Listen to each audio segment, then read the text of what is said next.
And I'll share my screen.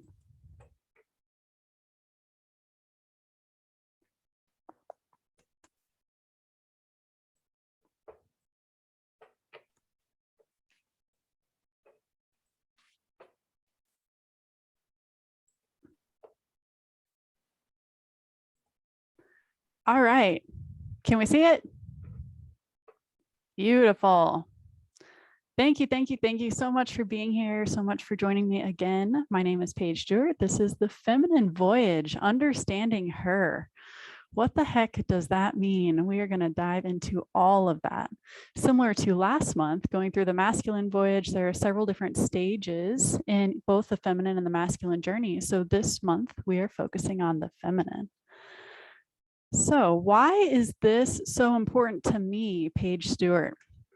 Well, mostly because I used to believe up until recently that the feminine represented a weakness. It represented kind of this softness, this something I didn't understand. I grew up on a farm. I was surrounded by a bunch of men, and I was raised more in a masculine way, in a masculine light. And it's because that's who I had surrounded. That's who I was surrounded with, and that's who I was observing. And men, the men that I was around, would talk bad about the feminine, right? And it would be considered weak, and it would be considered just kind of like sissy, if that makes sense. So I became very detached from the feminine parts of me for many decades. And because of that, I found myself in very masculine roles, right? Very masculine roles and careers and jobs. And I was the masculine role in relationships. And we'll talk more about defining masculinity versus femininity, and how each of those are different and how we are striving for that balance, right? So we'll talk about that as we continue to go. So this is why this is so important to me. I was in a 7-day virtual conference with one of our mentors over the past week. Maybe it was just last week, the week before. And he introduced me very deeply into femininity and masculinity and the qualities and traits of each. And as I was able to pair together these different activities and beliefs and ways of being, I realized, holy crap, I am feminine at the core, but I'm hiding behind all of these masculine masks. So it became very empowering to learn more about the feminine side of me and leaning into, okay, that's okay, and giving myself permission to lean more into that softness and more into that. It's more of like a surrender, and there's a strength and a power there that is less physical strength, if that makes sense, which is more in alignment with the masculinity. So here are a couple of quotes. So what is the feminine? The feminine energy itself is undirected but immense, like the wind and deep currents of the ocean, ever changing, beautiful, destructive, and the source of life. So the feminine has been identified as life, and the masculine has been identified as death, right? And that's not to be seen in a bad way. The feminine is quite literally life-giving. We give birth to other humans and bring them onto this planet. The other quote was really interesting. The feminine always seems chaotic and complicated from the perspective of the masculine. Isn't that true, right? We want men to understand us, but they seem like they don't. And it seems like we are labeled as complicated because we have all of these emotions, and we do have this fluidity and this flexibility with the feminine side of us. So we're going to understand that a little bit more as we go and talk about the needs and wants of the feminine in each of the individual stages on the feminine voyage. So let's talk about this. Let's break this down just a little bit. Defining the feminine. So I mentioned it's this fluidity and this flexibility. It's very nurturing. It's very creative, right? It's life-giving, quite literally bringing life to this planet. It's this freedom and groundedness. The groundedness, so if you look at those, the blue and pink signs over there, for the masculine and the feminine. The feminine actually kind of looks like a fence post or a sign with a post in the ground. So you've quite literally, you've got the stake that goes into the ground, which is a very grounding symbol. And in addition, so we have balance and then surrender. So those are all aspects of the feminine, and they can be related to a cup holding water. So think about when you have a cup holding water, the cup is actually the masculine. And the fluid, the water, the fluidity, the flowing, that is the feminine. Now, all of us on this call, all of us in this world have this balance of masculinity and femininity. Masculinity isn't only for men, and femininity isn't only for women. And all of us embody both. It's identifying what our ratio and what our balance is. And so that's what relationships are for. So relationships are to find our balance of masculinity and femininity, and being able to find a partner that can support us in our roles, and two, has a nice balance, right? Has a nice balance. Sometimes it might be difficult if both you and your partner are in your feminine, right? Being fluid and expressive and emotional and being free and life-giving, perhaps, when there's no real container. So that's what the glass represents of masculinity. It is the container. It supports the feminine in all of her ways. Does this make sense? Give it like thumbs up, got some head nods. Okay. And so what we're looking to embody in ourselves is a balance of both, a balance of both. So we mentioned last month on the Masculine Voyage that men need to be able to openly express their emotions. So that is their femininity coming to surface in those moments. And that's when their partners can lean in more with and become the container, more of that masculine side of things, okay? And vice versa. Does this make sense, masculine and femininity, before we move forward? Cool, awesome. Two lies she's told. A few of you may have seen this before. This is content that is constantly on Recycle with Daring Deeply. And it's that you're too much or you're not enough, right? Too much would be over emotional, too much feminine, extra, right? Or you're not enough, right? Which would be more hard and calloused and walled off and masculine. So we're looking for that balance.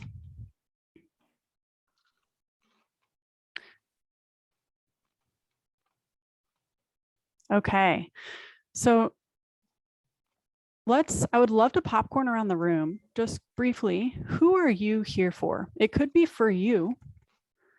If you are a male or a masculine and you identify and you're here to see this lens for either a wife or a sister or a mother or a friend, perhaps. Who are you here for?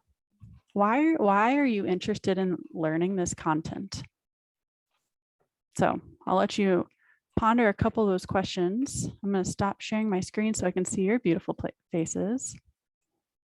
And then who would like to share first?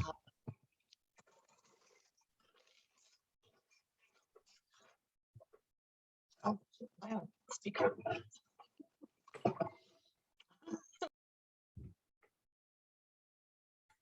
Who's going to break the seal? Lori Gardner. I can do it. Oh, go ahead, Lori. I am here for myself and my daughter. Awesome. Thank you, Lori. Julia, was I that can you? jump in, Paige. Yeah. Sorry, go ahead. I am here for myself. Awesome. Thank you, Julia. Was that you, Austin? Yeah, that was me. I didn't want to go first or second on the Feminine Voyage call. Well, you're but third. Beautiful. That worked out. I'm just here to learn and try and better myself. Awesome. Thank you for being here, Austin.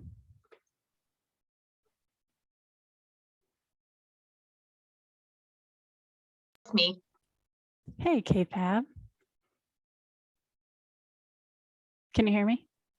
Oh, you're Yes. here for you. Got it. Just me. Yeah. Awesome. Thanks for being here.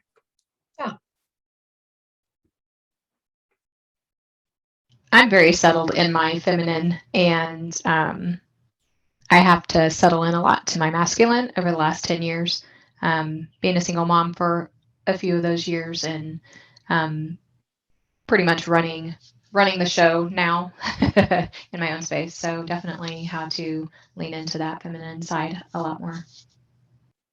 Beautiful. Thank you, Shauna.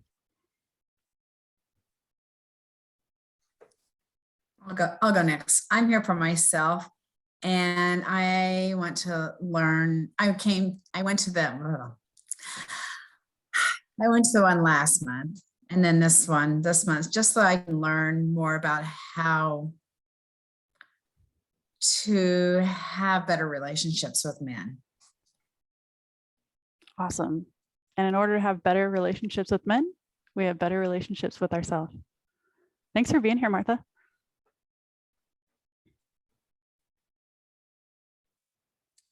Okay, so I just wanted to just chime in here. Didn't want to go first or second, so I'm safely down the line. I'm here for whatever I can learn and for my potential clients in the future and for anybody in my life who could benefit from whatever I learn here tonight. Awesome. Thank you, Mike. We're so glad you're here.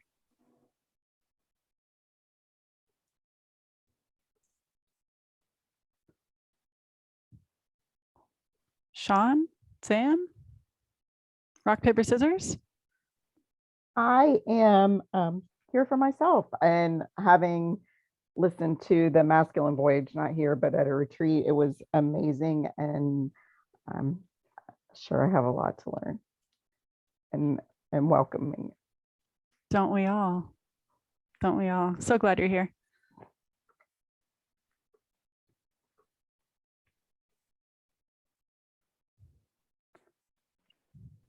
I am here for myself and my mom and my 3 sisters to better understand ourselves and our family moving forward. Beautiful, Grace. Thank you. Thank you for being here. Who else?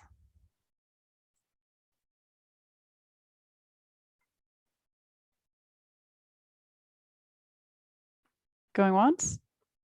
Going twice? All right, moving on. Thank you all for sharing. Let's dive in.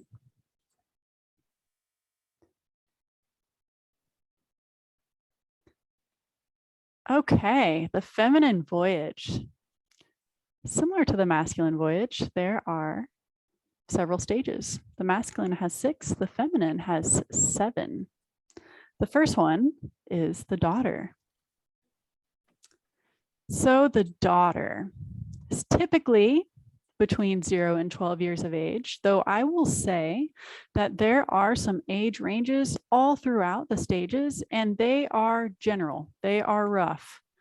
Don't get too attached to those because they fluctuate and they change just kind of depending on who the individual is. But her wants and needs, the daughter's wants and needs, she needs to be nurtured and consoled and loved. She needs to be honored. She needs to be encouraged to play, roll around in the dirt and get dirty. She needs to be respected, be creative, creativity, safety, freedom, connection. And she needs to be seen and heard. Seen and heard. Sometimes children, daughters, can be raised in households where children are only to be seen and not heard, right? So they're kind of silenced. And we can talk about the dangers behind that. But the lessons of the daughter, the lessons of this stage is she's learning her capabilities. She's learning what she can do She's learning her strength, and she's also learning basic human needs, what she needs specifically. She's learning how to express herself too, right? Whether it's crying or tantrums or nagging or whatever. She's learning to use her voice and to express herself and her needs and her wants and her desires. She's also learning about worthiness. Worthiness, this is huge. And she learns worthiness based upon her wants and needs and whether those are getting met or not. So the dangers of this phase is dissociation. So if needs are not getting met, then she can become emotionally calloused, right? And walled off. She can become traumatized. Often this is where trauma first originates. And maybe she develops a sense of unworthiness. So if needs are not getting met, then she might begin to believe that she is not worthy of her needs being met ever. People pleasing can come into this phase early on by simply trying to be the parent for her parents if her parents were not supportive to her wants and needs.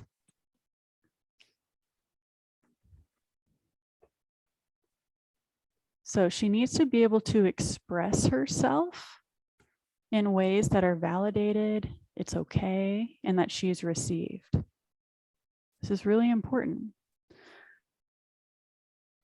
Also in this stage, she is looking for a healthy masculine influence, whether it's a grandpa or an uncle or a dad or anyone, a friend, a teacher, a coach. A healthy masculine influence to be that container for her when she's being her feminine, her fluid, her fluidity, her sloshing around in the cup. Someone that's going to create this safe space for her to express herself freely and openly.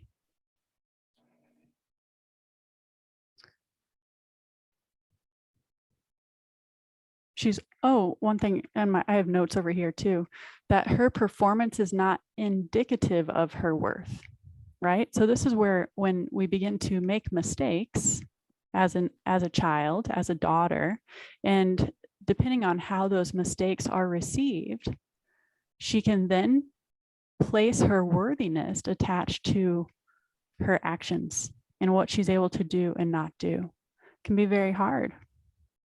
And that comes with a lack of safety and security. So restoration and response through this phase from the masculine. So providing that safe container to support her emotions, her needs, and her play. All are crucial for this stage. From the feminine, whether it's yourself or whether you are a daughter or a mother or a sister or a friend, giving her permission and grace to express herself fully, unapologetically, openly.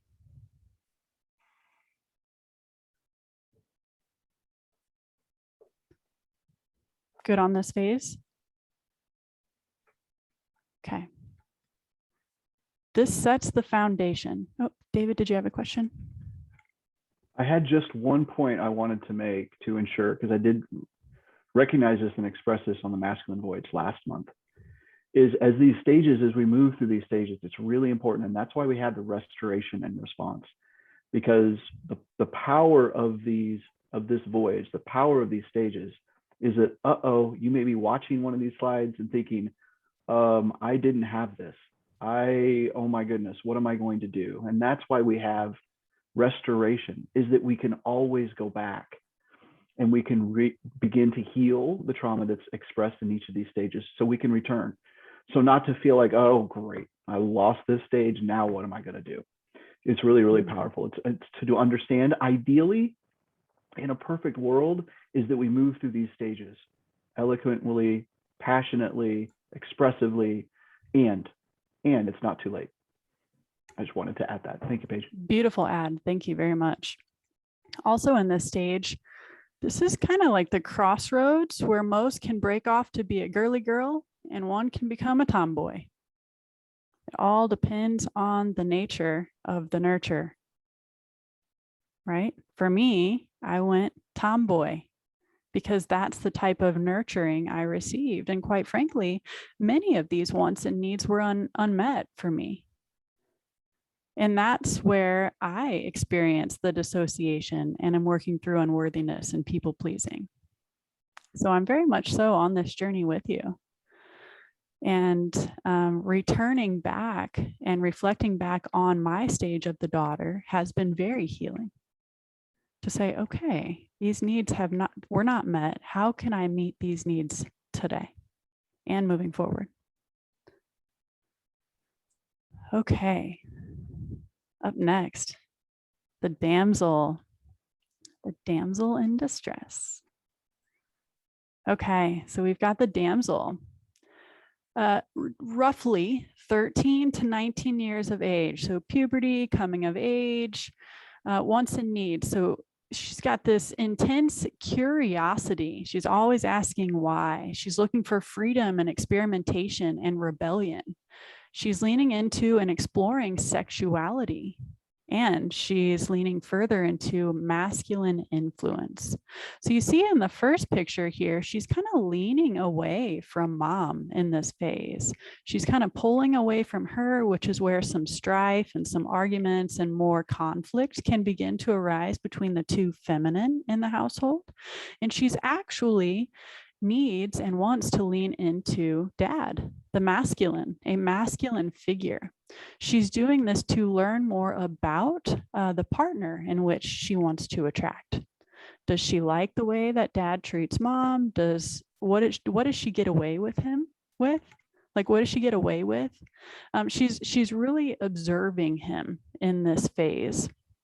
And some of the lessons, so she's pushing the limits. She's understanding her voice and her body and who she wants in a partner. In the second picture, you see her and her friend putting on makeup. They're expressing their femininity. They're playing with that. They're getting curious. They're experimenting. And then, of course, she starts leaning into the masculine to fill this masculine void in her world, right? Whether she has a healthy masculine influence or not, she's leaning in to learn more about the masculine. Dangers, reckless, she could get into trouble. Promiscuity, she grows up too fast.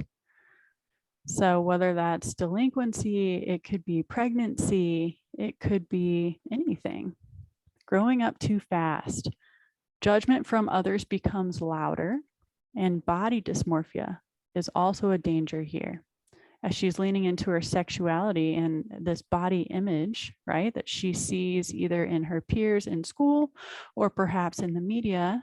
She begins to create this idea potentially about what she's supposed to look like. So the restoration and response in the damsel phase from the masculine is to support her risk and experimentation. This is how she learns. This is how she learns her limit. This is how she learns herself. Allow her to remain curious and to ask the question, why? Support that. Be that container for her to ask and be curious. From the feminine is to give permission to experiment, play, and adore her body. That's not egotistical. Adore her body. If you're not comfortable in your own skin, this is the only place that we have to live, right? We got to get comfortable there. So adoring her body, whatever that means, and experimenting with it, trying different things on, whether that's getting haircuts or doing makeup and just trying different outfits. So experimenting, playing in that way.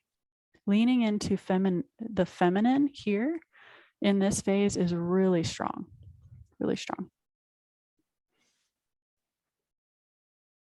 Cool. The lady, this is an amazing stage. And in fact, I would argue one of the most transformational, most important stages of the feminine that often gets missed. The lady, roughly 19 to, I would say, always. This phase is so incredibly important. This is all about independence, self-discovery, and identity. So exploration, security, finding her tribe, where she fits in life, who she belongs, connects with, finding her purpose, her confidence and leadership, empowerment, partnership. She's identifying her values. So this is where she's really going out on her own, right? She's separating from the parents, she's separating from the household. Now she's leaning into college or perhaps exploring the world, traveling the world physically if she chose, but really going out on her own. So she's leaning into maturity too. That's one of the lessons. Self-discovery and identity, partners and dating. She's really beginning to fine tune and continue to lean in to who she likes, what she likes in a partner, what she doesn't like in a partner. Identifying her preferences, likes, tastes, desires, and all the things she doesn't like and doesn't want. And leaning into risk. Risk is really healthy, actually. Risk is different than recklessness. So risk can be really, really rewarding and can help her understand even further and establish a deeper connection with herself at the core. The dangers of the lady is settling. So perhaps settling in jobs or settling in relationships, being ungrounded, perhaps multiple moves, just picking up and moving, very flighty. Toxic independence. Has anyone experienced this? So independent, they don't need any help. Yep. Oh, I've been there. Doesn't need anyone's help. And power and money have become more important to her than femininity. Another danger is too much play. So perhaps too much isolation, right? Too much independence, too much distraction, which keeps her ungrounded. So this phase offers a lot of really beautiful gifts. Self-discovery and identity are incredibly foundational when it comes to the remaining phases of the voyage. And most women miss this phase, or they find this phase much later. And we'll talk more about that in a little bit. The restoration and response from the masculine is to support her adventure and her autonomy, right? Her as an individual person, her own self-development and exploration and understanding who she is. Supporting her quest for healing and identity. From the feminine, identify your purpose. Passions, values, and hobbies. This is where you're trying on all kinds of different things. Connecting with others and exploring the nature of life. So crossing paths and syncing up with other women and other individuals truly that are on this same path of self-discovery and exploration. It's accountability buddies, co-regulation we talk a lot about. So the lady, this is where she's finding her power, she's finding her purpose, she's finding her independence.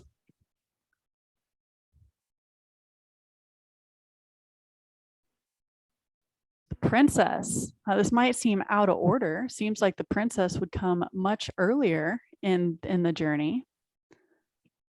But it's labeled this way because this is where the princess now is getting handed over to her future husband. So daddy hands over his princess, right? walks her down the aisle. And you can see in this photo, that's exactly what's happening. So here's the two masculine figures here. One, hopefully in this photo, looks like her healthy masculine figure, which gave her a great example of who she was looking for in a partner. And he is handing her off to him. It's what they call leave and cleave. Have you heard that term?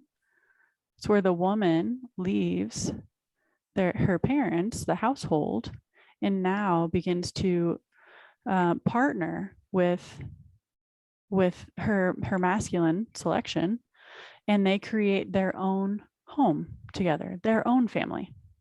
And so now she becomes with him, which is why she takes his last name, leave and cleave. Anyway, the princess, 19 to 35 years of age, roughly, wants and needs to feel chosen and selected and claimed by a partner.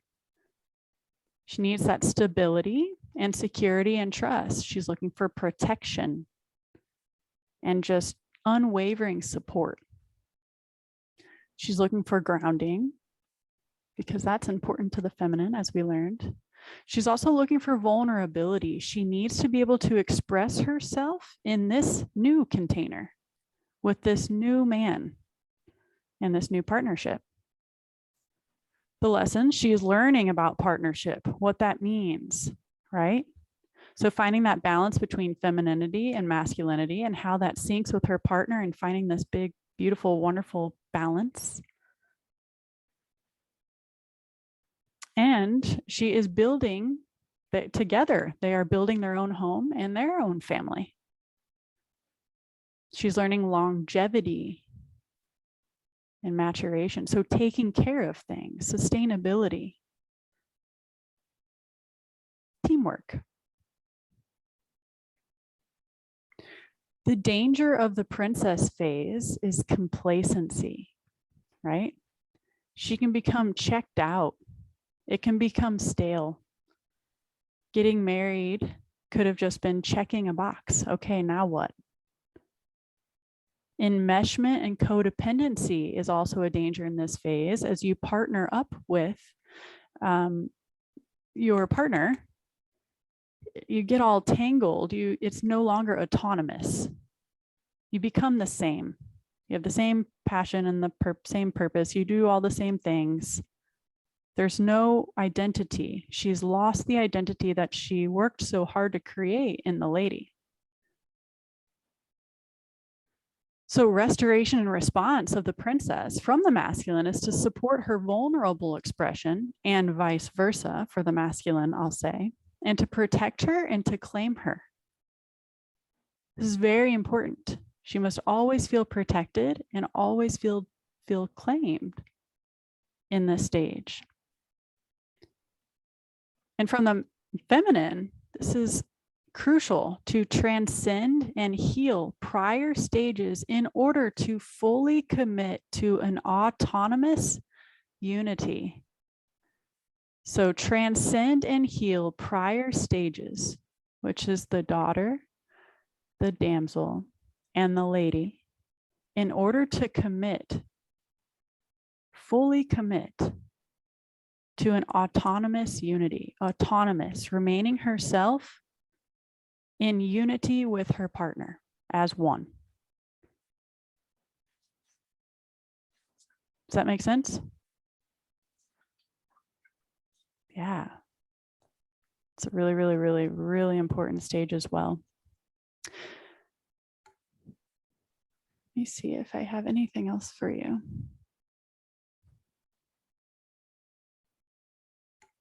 Nope, we covered it. Okay. The mother. You're probably all expecting. The mother, roughly 25 to 40. Her wants and needs. She desires to nurture and care for and protect someone or something other than herself and her spouse. She has this greater purpose. So it could be a mission or a cause or an organization. It could be her purpose that she discovered in the lady. It could be her career. but she wants and needs to feed and to teach and to lead and to reproduce. And what she really needs in this phase, which is so often overlooked, is comfort and rest, deep rest. She is quite literally nesting in this phase as she's bringing new life to this planet. She is a creatress. She is a goddess. And that requires an intense level of rest and finding comfort during this phase. So lessons, leaning into her power. She's realizing the beauty and strength of the feminine body and the feminine instincts, which are incredibly powerful aspects of the female body. She's learning care and protection. She's learning to take care of other things outside of herself. And she's learning leadership. She's standing more in a role of mentoring, coaching, motherhood. The dangers of this phase, there are many, and they are very common. She loses herself in her kids. It's very easy to do, right? Just like we talked about enmeshment in the princess phase with her and her partner. Now we've kind of got this enmeshment happening with her kids, or perhaps her career. She puts herself last. So this is where the people pleasing really can start to blare, and she starts overcommitting. Burnout and exhaustion start to sink in, right? Which is the complete opposite of comfort and rest. She might lean into the role of an enabler or a pushover. Sometimes that's called, she becomes a softie, right? Lack of boundaries. So this is where everyone else is coming first before her. Another danger, she could stay here forever in this phase, forever by not letting go of the kids. Even after they leave the house, they go off to school, they find their own careers and families and all of that. But yet she's hanging on because she's identified herself as a mother and always nurturing the kiddos. So this phase really is, this stage is all about the nature behind the nurture and her understanding that she can only nurture others as well as she nurtures herself, which is very, very, very hard to do, especially when you have a bunch of kiddos running around screaming and nagging and they have needs and wants. So the restoration and response from the masculine to support comfort and rest and self-care, to provide her alone time. Maybe offer to take the kiddos for an afternoon or a day. Book her a massage. Schedule her a nap. And for the feminine, holding strong boundaries, making sure you are the only one in that first circle. Everyone else is out here. And to prioritize her wellness and self-care and finding deep quality rest. So pretty much this stage is just telling you to take a really long nap. I'm just joking. The mother, does this make sense? Good? Awesome.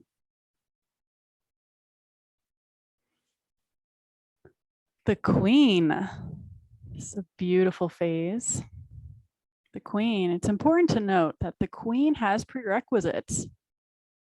The prerequisite for the queen is the lady. She has to understand who the heck she is. She has to know her identity. She has to have explored herself, developed herself, learned herself, and the mother, caring for something greater than herself. Okay. Without both of those two phases, the lady and the mother, she cannot become and transcend to the queen. Typically 40 to 60 years of age, broad, wants and needs, serving others by sharing her purpose, by sharing what's important to her, using her voice. She needs co-creation with a king, right? Looking for that elevated partnership. Power and presence, not in a masculine way, but in a very strong feminine way, using her voice to express herself and express what's important to her. Confidence, decisiveness, humility, right? No masks in this phase, being open and vulnerable, self-deprecating. She's got a heightened influence and impact. So really serving the world here. Lessons, assertiveness in both communication and in her actions. So using her words in a loving and direct way. The queen goes for what she wants and she settles for nothing less. So all that settling, which was a danger of the lady, does not happen here in the queen. She is unbothered by the opinions of others. And she shares wisdom, not advice. So she's sharing her experience. She's sharing her insights and her gifts with the world. Danger, arrogance and ego, right? Using her power for bad and perhaps entitlement starts or could sneak in. Aggressiveness could also be in this phase. Isolation could also be a danger here if she's not connected to her circle of trust, another group of equal queens.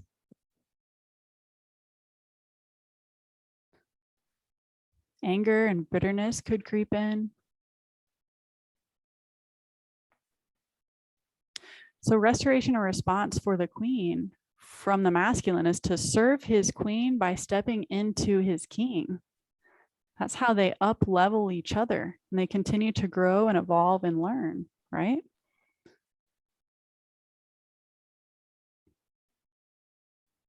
And from the feminine, transcend and heal prior stages so that she can influence others to embody their queen. I mean, this aligns directly with the prerequisite that she has to fully learn the lessons of the lady and the mother before fully leaning in.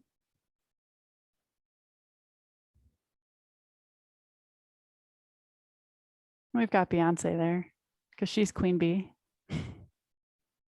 She is a queen to me. She is amazing. Then we've got the sage. The sage. This is where the masculine voyage ends too. And I love that they are both the same. They are both sages who have found each other and they're equals. They're equals in this partnership. The sage, 60 plus years of age. We've got Oprah Winfrey and Maya Angelou. Her wants and needs are continued learning about the self in the world. So something greater than her purpose even.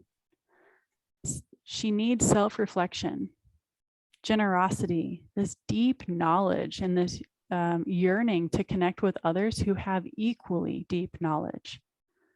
And she wants to teach what's important to her.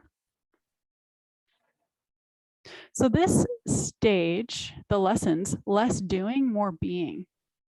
So the prior stage of the queen was more doing. She's like the badass, the boss babe, lots of doing still in that stage. The sage here is more being. She's showing up with that power and with that presence, and she is quite literally just sharing that and her wisdom and her insight with the world. She wants to help others navigate the complexities of their life through what she has learned about hers. And she's learning to do what is right, not what is easy. And she is sharing profound wisdom and gifts with the world. The danger is feeling too old, like a has-been, ageism. And she might begin to detract, withdraw, isolate, kind of turn herself off from the world when she has so much to offer and so much to give. So restoration and response for the sage from the masculine is that unwavering support of her voice and the encouragement to keep showing up. And from herself, or the feminine, is speaking up, remaining connected to herself and her voice, and making decisions that make her feel valued and worthy.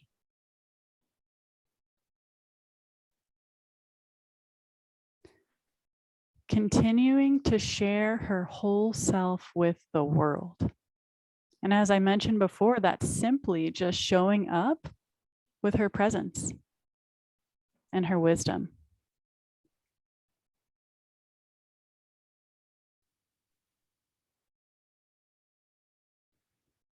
The sage.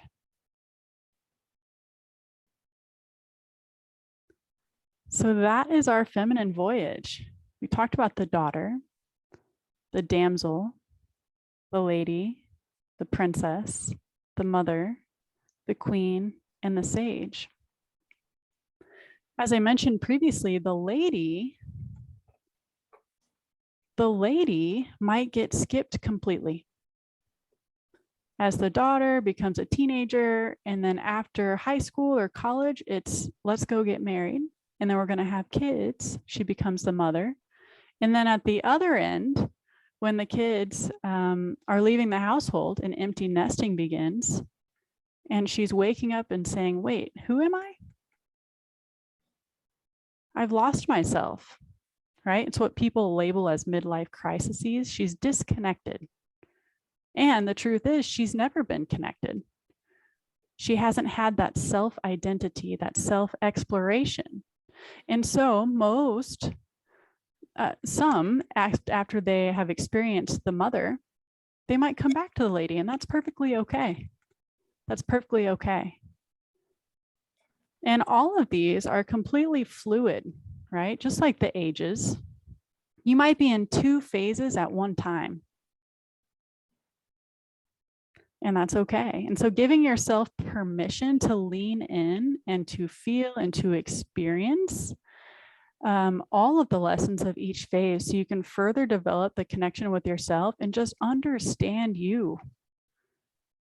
And giving yourself permission to evolve and change and grow. You might identify what you like and what you don't like, and all those preferences could completely change as you navigate this voyage. So there was a time I was in a 10-year committed relationship, and I thought that I had checked through all of these and I was in the princess stage. I was like, oh, great. Okay, we're going to get married. This is going to be awesome. I'm going to move on to mother and all that. When really in that relationship, I was not claimed, right? I never had that feeling. I was not protected. There was none of the security. So when I thought I was in the princess phase, I was actually, that was my lady. That's where I was leaning into me and self-discovery and understanding more about who I identify as. And I have fully embodied the lady and have done a lot of adventure and exploration and learning about me and being really honest with myself. And ended up ending that 10-year relationship. And now, engaged to be married David Lee next year where I can fully lean into that princess and feel claimed and enter that phase truly for the first time. And then continue to transcend through the journey, through the voyage. And also much of my lady phase was me trying to identify the unmet needs and the unmet experiences of the daughter and the damsel, right? So learning more about femininity, learning more about my masculine masks and taking those down and really uncovering like what is at the core of Paige Stewart. It's been really exciting. And so I have a deep appreciation for all of these phases, and it has clicked so much in my brain, and it has provided immense healing for me, my past, and I'm so appreciative of the future stages that are coming. So grab your journal. We're going to do a little self-reflection here. So whether you walked through the voyage for you or for your sisters or your mom or your friend or your spouse, here's some questions for you. Who were you here for? Who are you here for? And what stage are they, or what stage are you in? And how do you know? What did you hear that served as clues to help you identify what stage she is in? Was it by understanding more about her wants and her needs? Maybe, perhaps, it's identifying it through the dangers. Maybe some of the dangers are present, and that's okay. So what did you learn about her? Was there anything that was surprising? Does it make sense?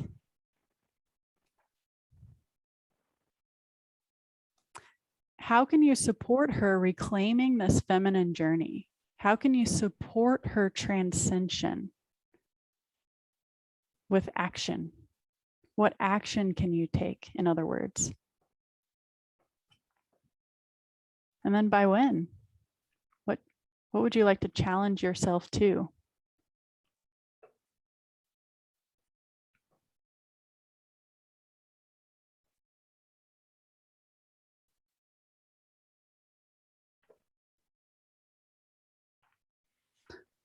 Let's give you 5 or 6 minutes here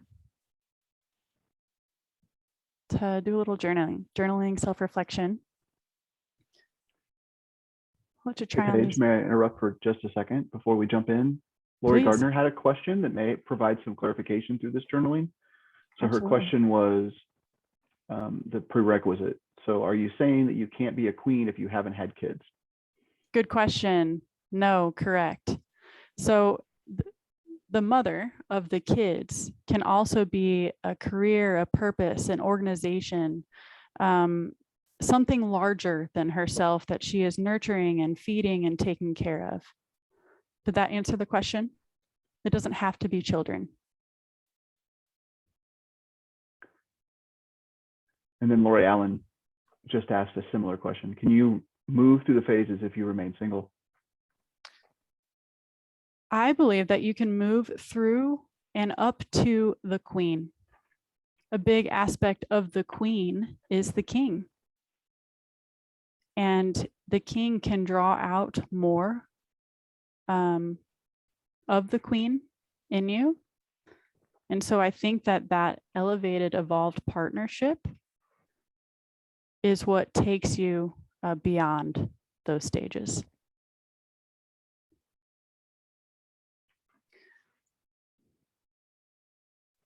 And I guess the example of Oprah Winfrey actually flies in the face of that.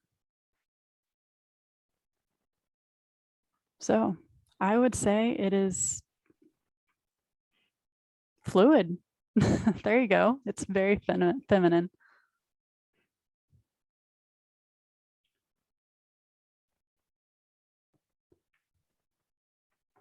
Yeah, that's very true. So she's been in a committed relationship for 30 plus years. Oh, So I they had just no ne- idea. Yeah, they just never married. Stedman. Hmm. Awesome. Yeah, yeah.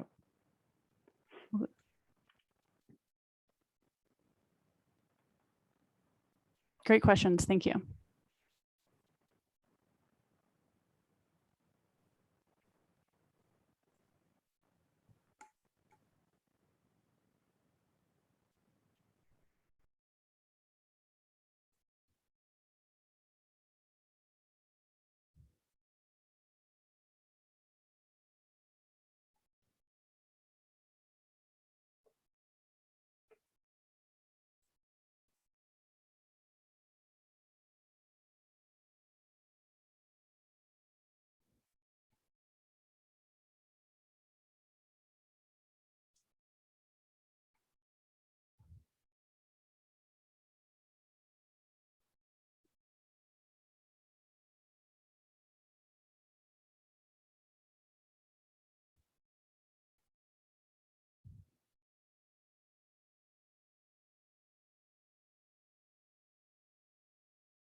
We'll take a couple more minutes here.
take a final 30 seconds.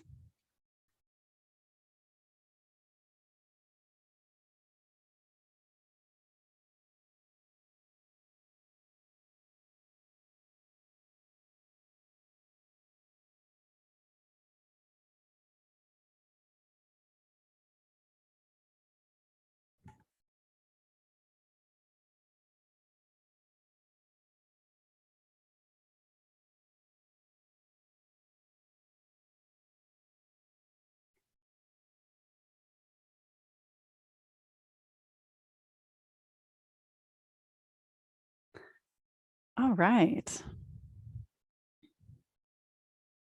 Wonderful.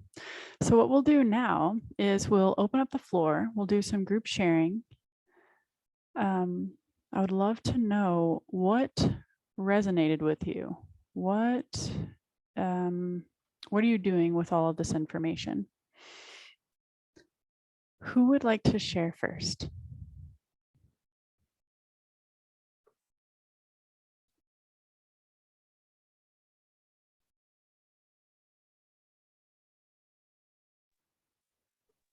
Is it okay if I go? It's great if you go. Thanks, Mike. All right, so I married a damsel, and that was probably part of her rebellion, was marrying me in the first place. She went right to princess and mother very quickly and basically skipped over her lady. So that's really where she is right now. Fortunately, we had our daughter young enough. She is 36 and she has 2-year-old twins. And by the time my wife was her age, we were practically empty nesters. So she's had quite a long time to kind of work through her stages. But I think the next step is for her queenness as her lady develops, more fully and completely. So what I've been doing, I didn't realize I was doing this, but through my own, work and self-discovery, really have been encouraging her to, really, because we could afford the luxury of going out and experimenting and trying things, really encouraging her to develop that lady so she could be, I think, a very worthy queen when she gets to that point. That's beautiful, Mike. It sounds like you are providing a beautiful container for her to be fully in her feminine, to lean into herself. And thank you for serving her in that way. That's beautiful. Well, thanks for having me. Thanks for sharing.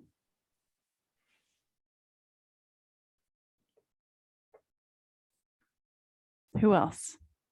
What'd you learn?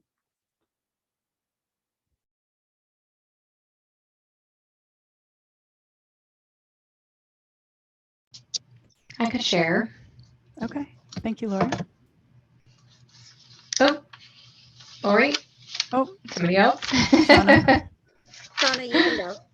Okay. Sorry, I didn't see that on there.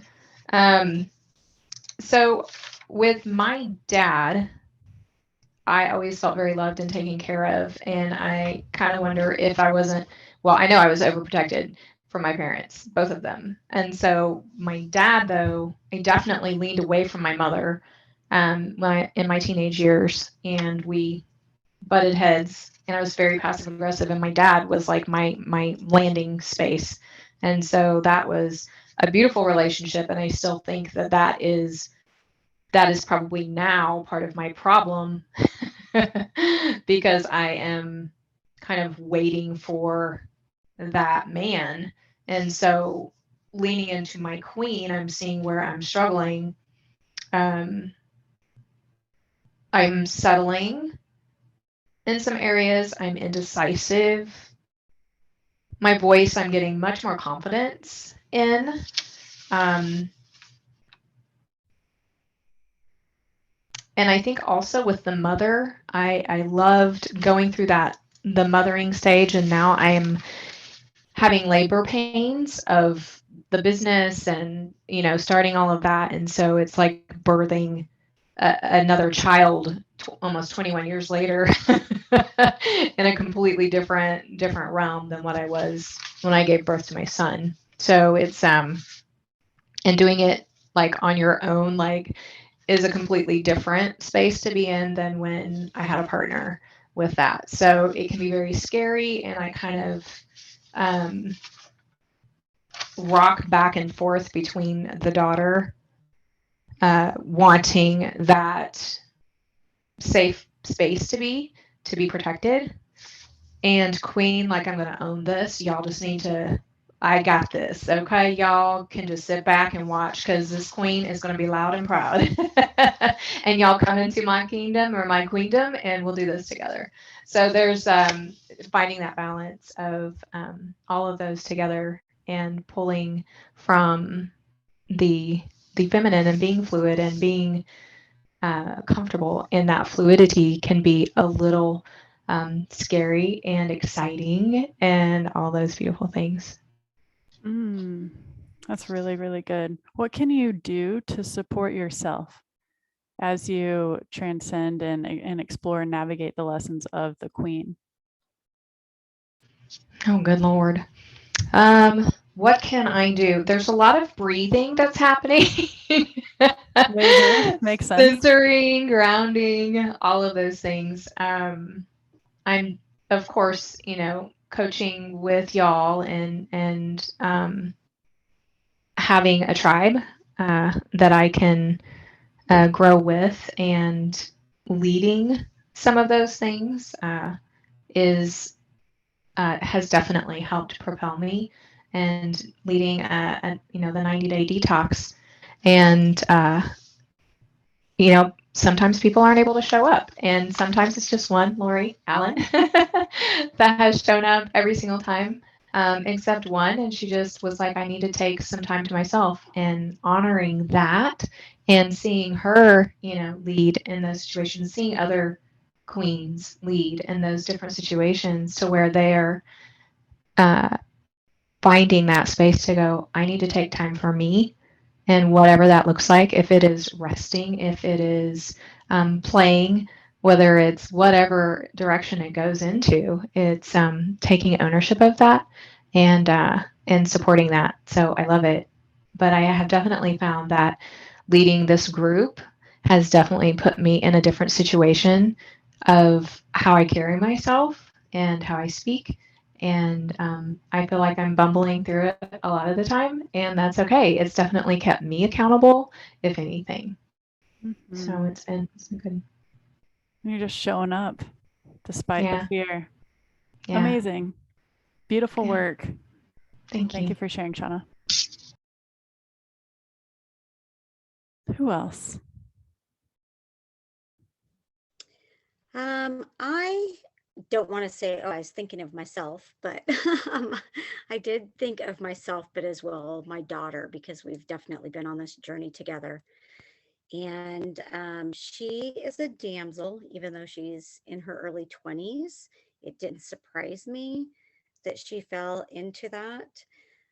She's not really reckless and getting into trouble, or some of the other and everything, but definitely I don't feel from everything she describes in her life, and that I know that's going on, that she has surpassed any of that. And a lot of it is just due to her childhood and everything. I know over the last 6 months, our relationship has morphed a lot and continues to.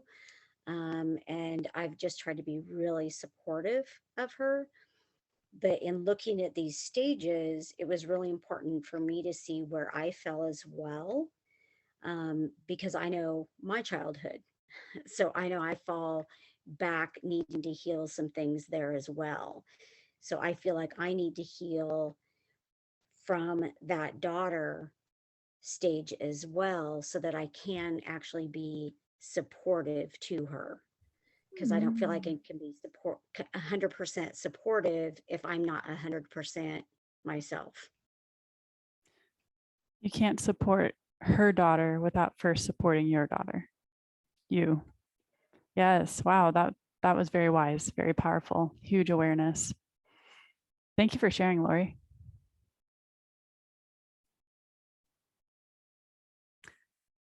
Who's next?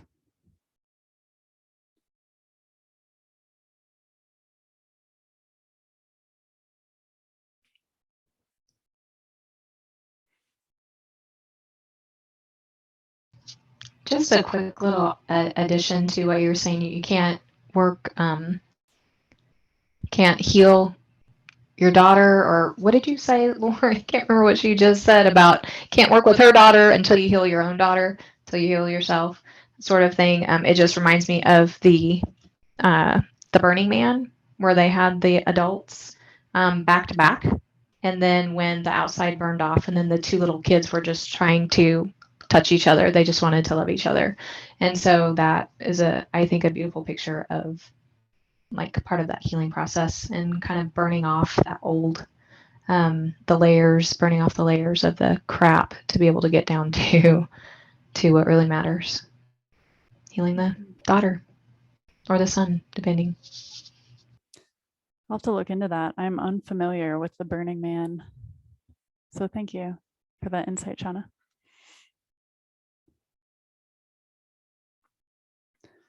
Who would like to share now? I can go. I was thinking of myself, but mostly I was thinking of my mom during this. As some of you know, we have a very large family. She had 10 children and parented many others along the way. It felt like she was always the mom of everyone. And I feel like the stage that she's in is mother going into queen right now, because most of us are grown. Our youngest sibling, he's 8, but there's a big age gap. So she still does have a young kid, but she is, I feel like, finally getting to a stage where she can stand up for what she believes in. She's getting her voice. I've been hearing it recently. I feel like, oh, mom is XYZ, you know, she has this passion, she wants to do this. And I feel like I'm seeing her learn about herself a little bit more. But I think she was stuck, I guess, in that mother stage for a long, long time, where she was fully lost and immersed in her kids. That was her whole life, and for a long time. And so I would love if I can, the way I want to support her is by kind of opening up the space for her to explore that voice and those passions that she didn't get to explore before, and just like set the stage for her emotions to come out and be who she wants to be. And I've been able to do that recently, just a little bit, but I would like to be able to support her in a bigger way than I am right now. So to get her out of that stage and more into herself than into all of us kids. Beautiful gift for you to give her that. Wow. How have you been supporting her in that way? You said you've been able to do just a little bit of that. Yeah, one thing that comes to mind is she had lost her best friend, my best friend's mother, actually, which is her mom, or his mom. And she lost her like 11 years ago. And just recently, a memory of her came up. We got to dance together at my best friend's wedding to a song in memory of her. And that was really special. And the next day we were just crying throughout this whole song. And the next day she's like, thank you for letting me cry with you. I don't get to cry about her anymore. I don't get to think of her and remember her anymore. And so we just got to sit there and cry together while she got to talk about her best friend that she doesn't feel like she has the space to anymore because it's been so long. And so that's one of the things, is just being able to open up again that space to have her let me listen to her emotions instead of her listening to mine for years and years and years and years. So good. Really good. And that's a beautiful expression of you holding that masculine container for her to express her femininity. Right. And for you, when you're in moments where you're both crying, you're both expressing yourself and having that safe container for each other. Yep. So Definitely. beautiful. Such a gift, Grace. Thank you for sharing. Who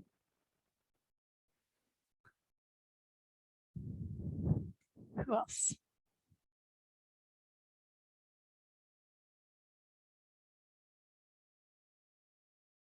Who else? Who else? What'd we learn?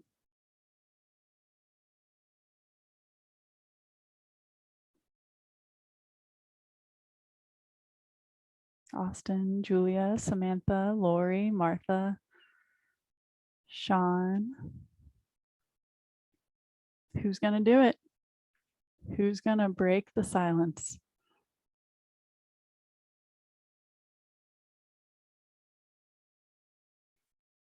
There's a phrase that's coming to mind, or a quote, outlast the outlasting. It's very applicable right now. Okay, I'll talk. Yay. Thank you, Martha. Okay, so, because everyone else, listening to everyone else, I really appreciate everyone sharing, and everyone sounded very eloquent to me. And so that's why I didn't want to share, because my thoughts are all jumbled. What did I learn? I pretty much, well, this is what I wrote down. I pretty much skipped the lady phase, because I got married at a young, I don't think it was a young age, but I got married at a young age. I didn't have time to explore who I really was and what I wanted to do. So after 31 years of marriage, now I'm becoming now I've had the opportunity to be more of a lady and explore who I really am and my interests and things that I like to do.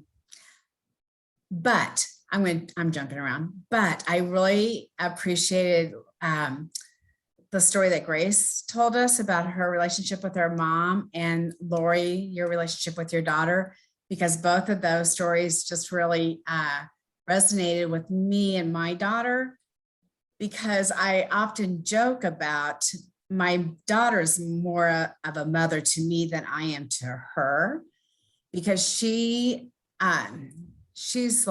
almost 40, I think now, maybe 38, 39, around that age. Anyway, but she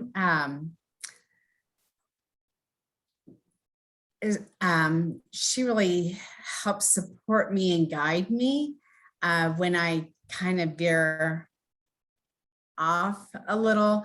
An example is last year she told me to get off all these dating sites and, just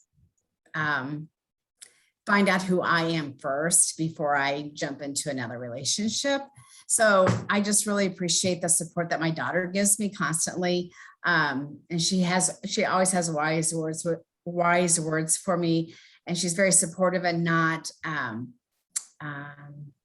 can't think of the right word. She's not demeaning of like what I'm doing. She just is there to support me and to help guide me in a direction that I can truly find who I am after being married for so long. And that's all. Thank you for sharing, Martha. I think it's beautiful that your daughter has been able to be that container for you, right?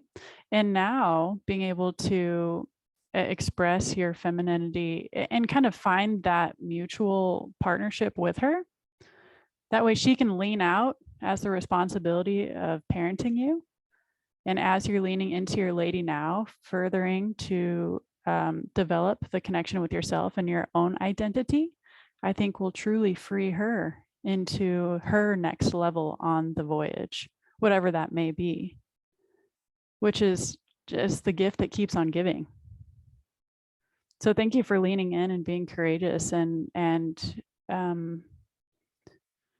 being open to that awareness so that you and her can continue to evolve and grow together.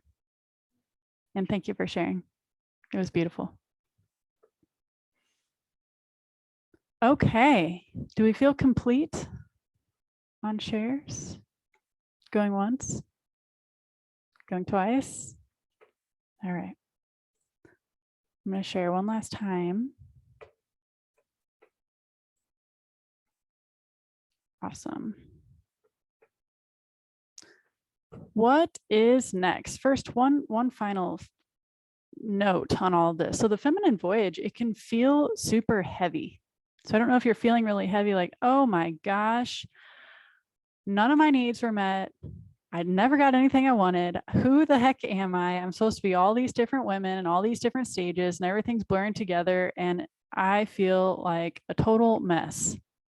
That could be true. And It's okay for you to feel that way. Give yourself permission to feel that way. Truly.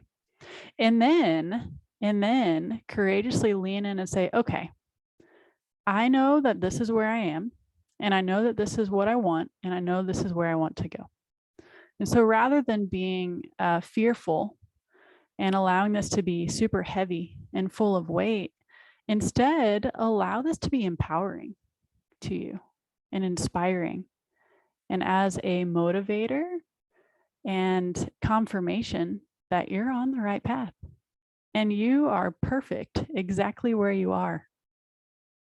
You are not too much and you are not too little. You are just right wherever you are.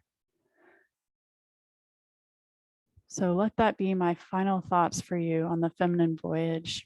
And put these notes someplace where you can see them and refer to them often and use them as a tool and as a guide. That's what they're here for. And we always love questions. So if something comes up after this call or after this workshop, shoot us a message or initiate a conversation on Facebook or wherever. Just say, you know what, I have been chewing on this and I have more questions. Awesome. Let's hash it out. Where do we go from here? Our next workshop in the Elevated Workshop series will be presented by Mr. David Lee on boundaries for people pleasers. It's going to be so dang good. Boundaries for people pleasers. So we talked about how people pleasing can become a danger in several of the different stages in the feminine voyage. So if you identify as a people pleaser, then this is for you. Monday, November 8th, same time, same place, 7 p.m. Central. I believe that registration should be open shortly on our website if it's not there already.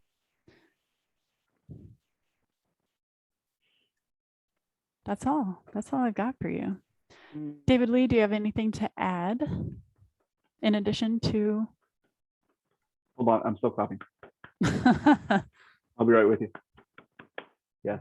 I want to say thank you, Paige Stewart. I learned so much. Oh my gosh, thank you so much. Beautiful. My mind is spinning. I'm thinking about all kinds of different things. So great job, wonderful job. Thanks for bringing this brand new content. And thank you all for stepping into this. This is it's actually the first time we brought this content. So you were a little bit of a guinea pig. So I hope you feel all prodded and poked and all of that. So we always welcome feedback. So if you have feedback for us, that's how we get better. So we would really, we're going to continue to develop this content and really have a beautiful co-creation between the masculine and the feminine voyage. So lots and lots of good stuff coming. So please send us feedback. How can we be more constructive? How can we lean in? Whatever you have for us. So as one of the guidelines of engagement at Daring Deeply is to take nothing personal, which Paige and I never do. That's a bold-faced lie. We have feelings too. At the same time, we are learning the lesson. So please, we're learning the lesson, not the loss. There's something there too. So let us know how we can improve and make this better. And so thank you, Paige Stewart. Fantastic job. And you look stunningly gorgeous, my love. Thank you. Stunningly gorgeous tonight. Yeah. Thank you. Leaning deep into her femininity. Did you see Yes, that? I am. Background, the whole thing. One other thing to add, if anything would have made the information more easy to understand, if there would have been a different way it was presented, let me know. I'm so open to feedback. I want to know what could make it more clear, or if anything was unclear. That's really important. That's all I've got. Thanks so much for listening and for sharing so openly and so boldly. And I look forward to seeing you next month. Let me know if you have any questions. We're here to support you however we possibly can. Thank you. Thank you. See you next time. Night. Thanks, Good night. Paige. You're welcome.